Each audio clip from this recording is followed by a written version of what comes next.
Hello, I'm Tawna Fenske, USA Today bestselling author of sexy romantic comedies, and today I want to talk with you a little bit about the 2-date rule. It's my newest rom-com that comes out February 25th, and I'm going to read to you from an opening scene in the book. So the basic setup is, the book's about Willa, who has a hard and fast rule about never dating a guy more than 2 times, and she has a pretty good reason for that.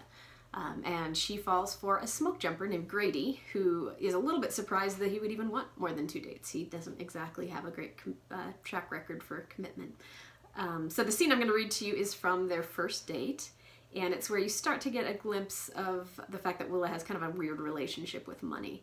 And I will confess that I have kind of share some of her frugal taste as I sit here in my thrift store top and thrift store jeans, thrift store shoes, secondhand computer. But my reasons for being thrifty pale in comparison to hers. So those are things that I delve into a little bit in the book.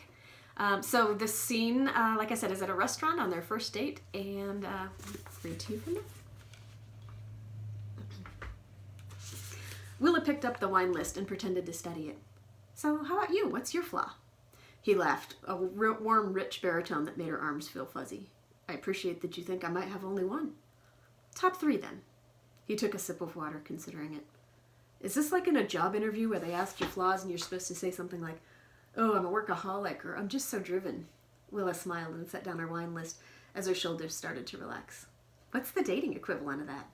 Maybe something like, 'I'm too open in communicating my feelings and I want to stay up all night just talking.' How's that?" Willa made a face. "That sounds awful." He cocked his head to his side. "You don't want to stay up all night talking about your feelings?" "Do you?" "Hell no." "I rest my case." Willa took a sip of her water, studying him over the rim of her glass. He really was well put together, with thick muscled arms and broad shoulders. What would those feel like under her palms? Broad and solid, and "Do you know what you want?" She blinked at him. "What?" He tapped the wine list. "Did you decide on something, or you need another look at this?" "Oh, water's fine." "Really?" All right, she was being lame. It's not like she didn't drink, and a chilled glass of white wine would be nice. "The house Pinot Gris, then."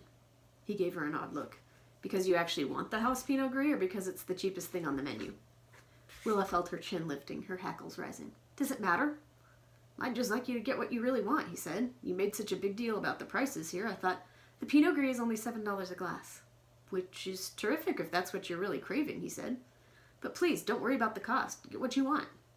Was it what she wanted? Willa bit her lip. She wasn't in the habit of thinking that way, not even when someone else was paying.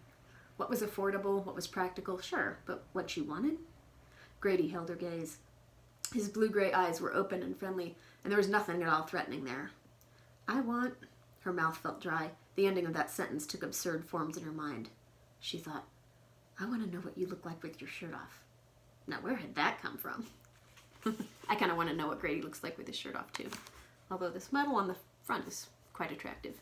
But he's wearing a shirt, unfortunately. Anyway, that is from the opening scenes of the 2-Date Rule, which is on sale February 25th, and you'll find it in Targets, Walmarts, grocery stores, and of course, all your favorite ebook retailers. So I hope if you enjoyed that you will think about picking it up. So thanks for listening, and thanks for being awesome readers. Take care.